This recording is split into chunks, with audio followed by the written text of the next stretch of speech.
And the number one complaint from people around the country is that they don't feel listened to. Yeah. And a lot of people feel that way. So it's the way we're so, Lily, we're just so self-absorbed. So the reason why we don't feel listened to is because nobody's listening. Right. Because we're all so pissed off that nobody's listening to us. Right. That we're like, if we only understood that if I listen to you, you will be able to listen to me.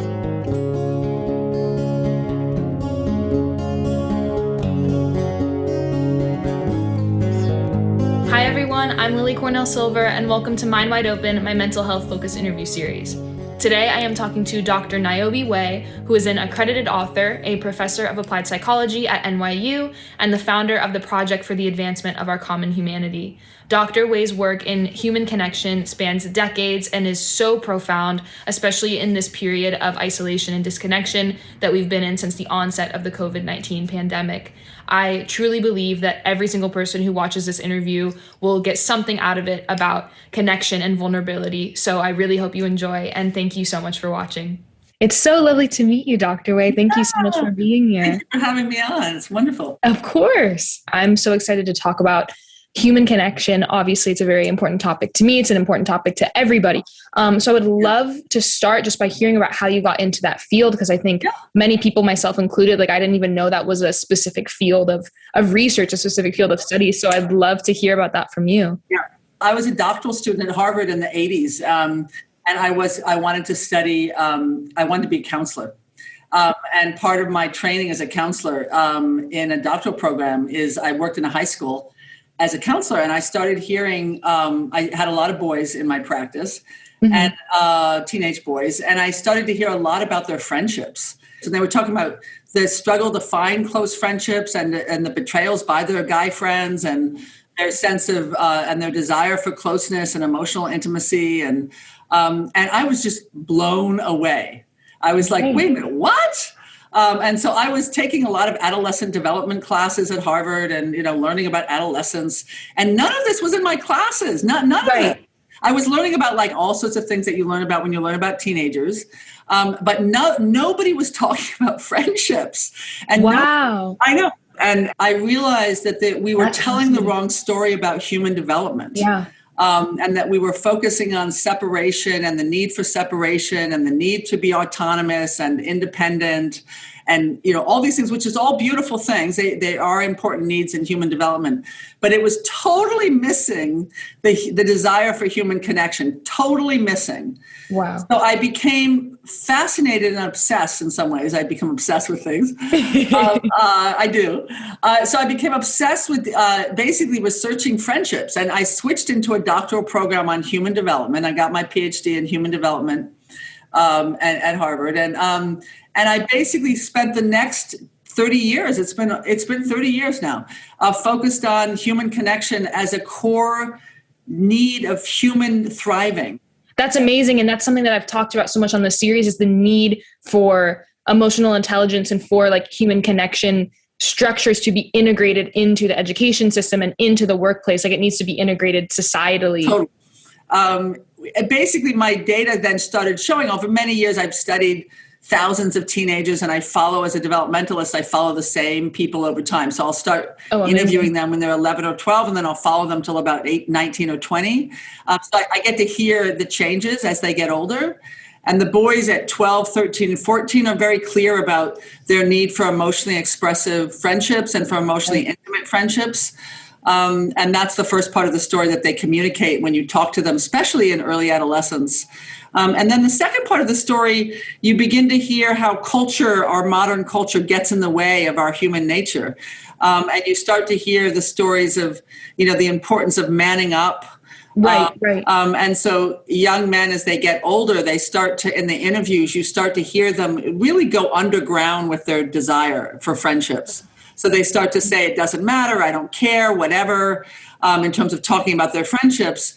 But there's a definite major theme of sadness And what you begin to hear at 16 years old, 15, 16 years old, is right at the age in which they start to sort of talk about how they struggle to hold on to close friendships or to find close friendships, is right when boys start committing suicide at much, much higher rates than girls. And the suicide rate just explodes for boys around that age. Also violence, boys' expressions of violence, school shootings and stuff start happening at about that age. And it really is exactly the age in which they're told that somehow to have close male friendships is weird. Right. And then the third part of the story is the clash between our culture and our nature causes what I call a crisis of connection, where we're disconnected from ourselves and each other, and that's a crisis of connection. And the fourth part of the story is the consequences of the crisis is everything you talk about. I mean, it's depression, anxiety, violence, suicide, loneliness, isolation. All that is sort of the consequences of this crisis of connection. You want connection, but you can't find it. And then finally, the solutions, the fifth part of the story that boys tell us implicitly and explicitly too sometimes, is that the solution is to get back to who we are as humans, which is to nurture our nature, build a culture that nurtures our nature rather than gets in the way. Where do you feel like that stems from, that disconnection between our natural being and how we're taught to operate in the world, or how we're told to operate in the world? Where do you think that comes from?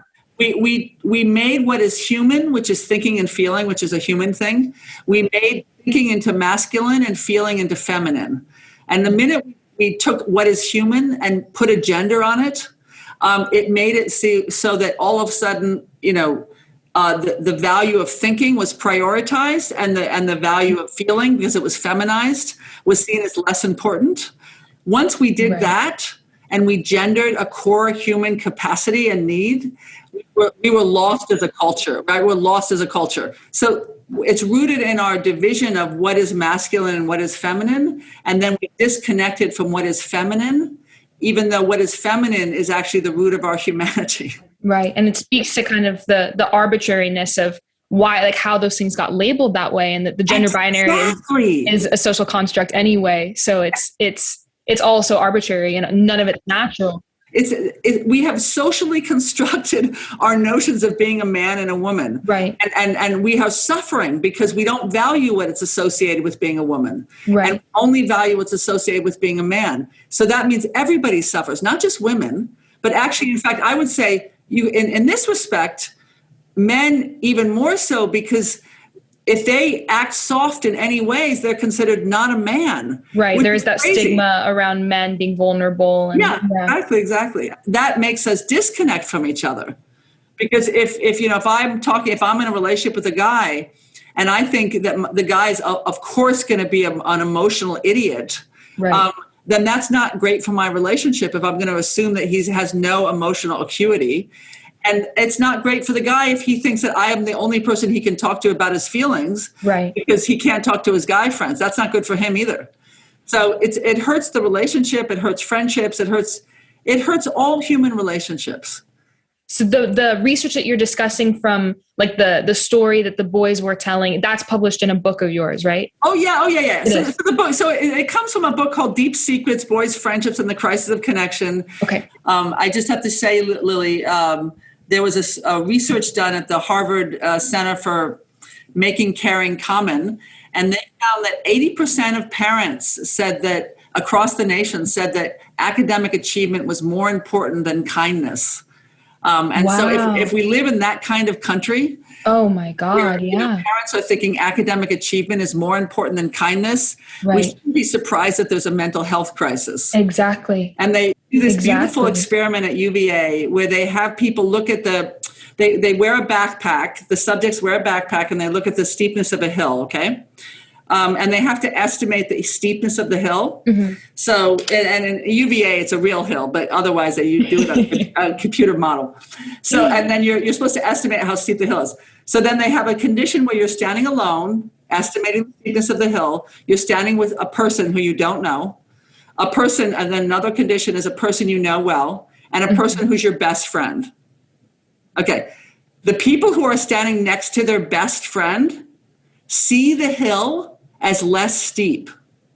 Wow. Is that crazy? Yeah. That's crazy. So basically what they're discovering is that your perception of difficulty, of task difficulty, is shaped by who's standing next to you. We need friendships from the day we're born. I mean, maybe after the first year of life, but the day we're born till the day we die, we need them because it's about the ways we connect. And it can't just be, your romantic partner. It can't just be, it has to be, ideally it's different people in your life. It's people older than you, younger than you, different walks of life. I mean, ideally it's different types of people and different types of friendships, right? Because as you know, Lily, each friendship is sort of distinctive. Right. A few weeks ago, I did an interview with Jack Osborne, Ozzy and Sharon's son, and he was applying this theoretically to his experiences with rehab, but he recommended this book called Tribe by Sebastian. I know Tribe. Yeah. Right. Okay. Yeah. And I'm only halfway through it, but what you're saying speaks so directly to that as well. And it's in our nature to build that network of diverse range of people. And that's how we thrive. That's how we succeed. That's how we survive, really. Oh, of course.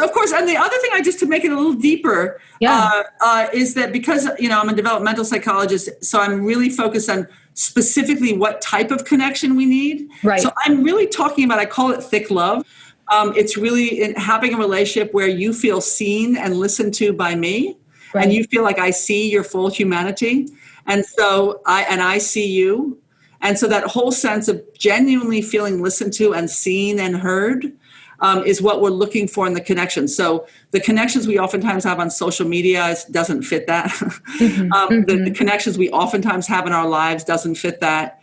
It really is, and it doesn't need to be more than necessarily a few people and maybe even one person. You only have that one person who's that deep with you, but it's really that experience of feeling listened to and heard. And the number one complaint from people around the country is that they don't feel listened to. Yeah. And a lot of people feel that way. So it's the way and we're so, Lily, we're just so self-absorbed. So the reason why we don't feel listened to is because nobody's listening. Right. Because we're all so pissed off that nobody's listening to us. Right. That we're like, if we only understood that if I listen to you, you will be able to listen to me. Absolutely.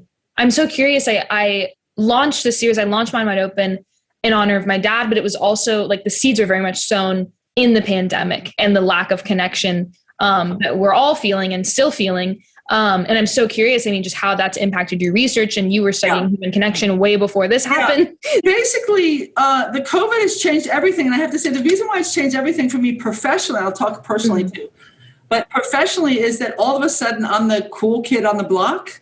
And I've been, as I said to you, my book has been getting a lot of mainstream media attention for a decade. But the past year, it's just exploded. Of course, yeah. Because all of a sudden, it's like being an alcoholic. You have to be at the bottom of the barrel to recognize that you're an alcoholic. Right. And I think COVID has forced us as a culture to realize we have a problem. Right. I got COVID back in March, and I've had COVID-related symptoms for almost a year now.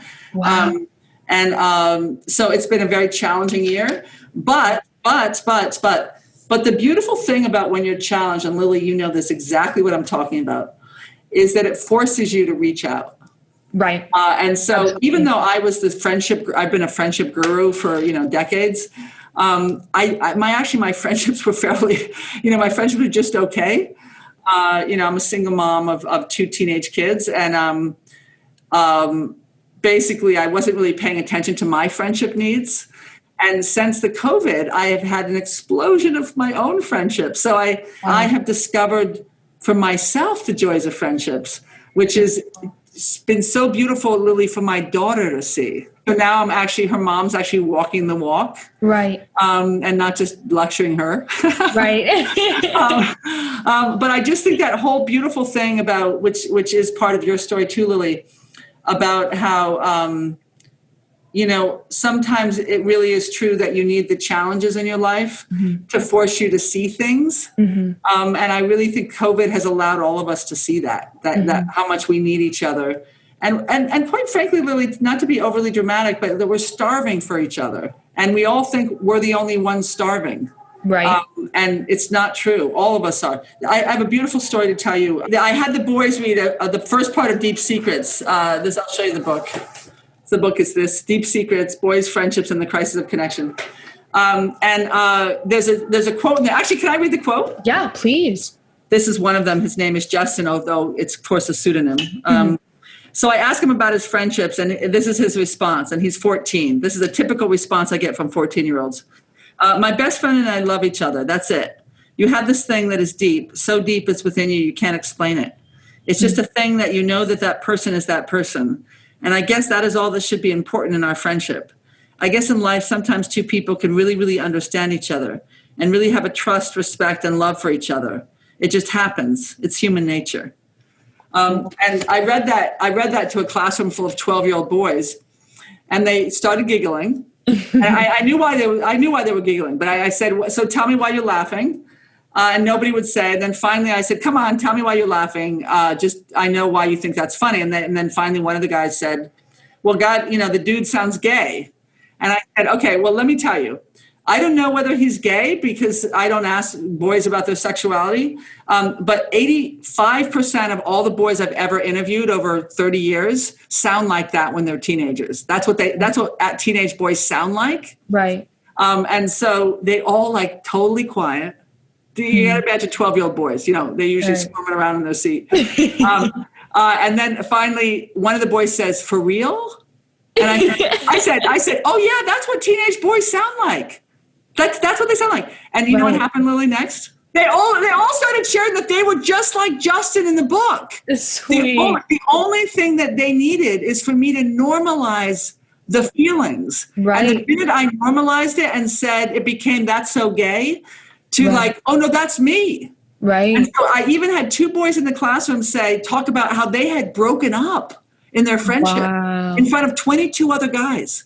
They had broken up because one had hurt the other person's feelings. Right. And they talked about it in the classroom after I normalized it. It's totally possible to change the culture. You just got to normalize it and make it a human thing, not a boy thing, not a girl thing. Right. Especially from that young age, because as you said, then once we did you notion that once it gets like 15, 16, 17, that's when that starts to get beaten out of them. Exactly. Yeah. And to just talk about girls and young women for a second too, it's obviously true for girls and young women. And I would say the challenge for girls and young women in their friendships, which Lily, you're going to know more than I will at this point. But I would say the challenge in watching my daughter, but also doing a lot of research with girls too, is to have authentic friendships. So girls and women know how to fake it really well. Right. Like, Lily, I can say this directly to a young woman, because you know exactly what I'm going to say. I can make you in the social skills I have, I can make you feel like you're my best friend within a second. Yeah. Right. Because I'm so skilled socially that I know how to do that game of drawing you into me and making you feel very close to me, even though I don't feel close to you. So those skills should really be saved, right, for the people that we're really seeking close relationships with. It's so interesting, because I was going to ask you that, because before you even brought up the fact that that's something that happens typically for young women, I find myself really wanting to have connection with my friends, with my family, with whoever, but I tend to have difficulty being truly vulnerable and feeling like I am connected to other people. And I'm wondering, because I think, part of it is it's exacerbated by COVID, obviously, but I think it's a much deeper rooted thing than that. Oh, no, totally. No, because ultimately, in the scheme of things, Lily, to put on my feminist hat, which I normally always wear, is that, in a culture that doesn't value girls and women as much as it does boys and men, that what it means is that we have been taught also, even though we taught relational skills, we've taught that those relational skills aren't very valuable. Of course, and also, Lily, we live in a hyper-masculine culture, so why would you want to be vulnerable? We hate vulnerability. The whole culture hates vulnerability. We think it's lame. Right. It's so interesting, because I find it easier almost to be vulnerable on this platform, like to strangers, than I do to having lunch with a friend. Like it's such a strange phenomenon. No, but you know why? Because by the way, when you interview people, it's the same thing. People tell me and my team stuff they would never have told anybody else. Right. The reality is that you've provided, Lily, a structure by which I can tell you this and be vulnerable. In our friendships, weirdly enough, we don't provide that structure oftentimes. We don't normalize the vulnerability. Mm-hmm. We're either wanting to process something that hurt us, but we're not willing to really go vulnerable. Right. Or we just don't want to talk about it, or we don't want to, I'm always aware, even in my friendships, even my grown-up friendships, that I don't want to be a burden on someone. I don't want to be weighing them down and depressing them, and then they won't want to hang out with me because I'm so depressing. Yeah. You know what I mean? That's the internal loop. Yeah. Yeah, no, that is. I know exactly what you mean. That's what goes on. And that's just sad, because what it means is, and that's what I meant before COVID. What it means is that then I'm not really close with anybody. Right. And COVID and being sick, Lily, it forced me because I realized if I don't reach out and actually create real bonds, I'm going to be alone in my house, sick. I'm going to be totally on my own. And it was like almost a survival response of I got to actually start being more vulnerable with people so that I can have genuine friendships, for survival reason. Right. And briefly, I want to touch on the project of the advancement of our common humanity, because I know, that's obviously born of this entire conversation, and I wanted to hear what you're doing with that and all of that. Yeah. So basically, it was a think and do tank I started in 2013 because of this story that the boys were telling, and I realized we need to change the framework of the culture. And so it's a think and do tank.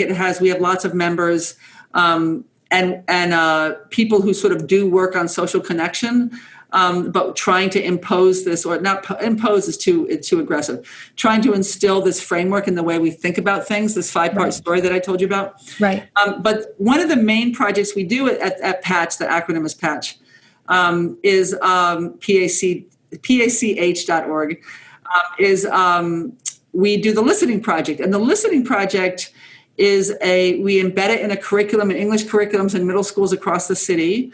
It's not extracurricular, it's not after school, it's embedded in English classrooms. Right. It's a whole unit for 2 months where they're learning the skills of what we call transformative interviewing. And you learn the skills, and it's where they're interviewing and learning the skills of interviewing with their peers, teachers, family members. And then they do a biography project when they present their biography at the end of the semester. It's a beautiful thing. I have 7th graders interview my doctoral students, and my doctoral students interview my 7th graders. And guess who's the better interviewer, Lily? Seriously. I would genuinely guess the 7th graders. Of course. Yeah. Of course. Do you know why? I feel like they just get more to the root of it. Oh, totally. They're the honesty is there. Yeah. They're still connected to their natural curiosity. Right. And so I'll tell you, I had 7th grade boys. They always have to interview me as part of the training as a group. Right. And so the question they first asked, this is how intense 12-year-old boys are when you nurture their curiosity. Their first question was, are you married? And which I find hilarious that 12-year-old boys are asking me if I'm married. So they say, how are you married? And I was trying to be difficult because I wanted them to work at it. So I said no. And then they said, well, have you ever been married? I said, yes. And then they all started laughing because they realized I was trying to be hard. And so finally, so they finally were asking me questions like this, Lily, and I've had this experience so many times, but I just want your listeners to hear. These are the kinds of questions 12-year-old boys ask, okay? Are you ready? Yeah. Yes. Okay. Do you still love him? Does he know that you still love him? What do you do that makes him think that you still love him? How do you, these are from 12-year-old boys. Right. We're like this, like, call on me. Then how did you support your children during the divorce? And then little Matthew, he goes, how did your kids support you when you were going through a divorce? How did your kids support you? Wow. Because the questions that are socially unacceptable are always the questions you want to be asked. Right. Right. Like, do you still love him? That's a question I was starving to be asked because, of course, I felt like I do still love him. But nobody ever asked me, so I had never articulated it. You know, so it's really transformative for young people because so many boys and a lot of girls too, they don't necessarily see themselves as skilled in terms of building relationships, but they're naturally skilled. Think about all those skills are just thrown in the garbage and seen as, we need to focus on math and science. Right. And I'm still floored by that statistic that the majority of parents were prioritizing academic performance. Yeah. Oh, over kindness. Right. I mean, oh my God. The problem is often really upper class, rich people and middle class people like myself that really have gone crazy. right? With the focus on this sort of, very hard notion of humanity. Whereas in some ways, I'm not trying to idealize working class communities, but the beautiful thing about working class communities is they've known the importance of community, for a long time, and there's much more sense of having to rely on each other. And I want to be careful. I don't want to idealize anybody, but I'm just saying, but it's the product of a capitalist structure. Totally. Oh, Lily. Okay, you're talking my language. Okay, I don't know whether that's what I would say to my NYU students. It's capitalism. Right. It's hardcore capitalism. It's hardcore capitalism. I'm going to do a hard 180 from that topic. I would love to know, what is something that is giving you hope right now? Personally, I love that I have been trying to walk the walk in the way I've raised my kids. And I have two teenage kids that I've tried to walk the walk by really instilling these kinds of values since they were little kids. And I have two very, very emotionally and relationally astute, beautiful human beings in my children. And it is so gratifying to see my daughter be such a good friend to her friends and my son be such a good friend to his friends. But on a more professional level, the hope is that I actually think my message is really hopeful. I don't think it's depressing at all. My message is that the problem is our culture, not our nature. Right. And if the problem was our nature, it'd be super depressing. Right. Right. It'd be super depressing. If it's our culture, we can change it. There's a visible solution, right? Yeah. You guys can create the kind of culture you want. Just do it. Just do it. It's a message. It's hard work, but it's also huge possibility. Yeah. Your generation decides that we want to have this a core part of our education when we go to college. And you make that clear with your university that you want part of your education to be like, I teach it as an undergraduate course at NYU called the Listening Project, that you want the Listening Project on your university and you want these things as part of your education. It will happen.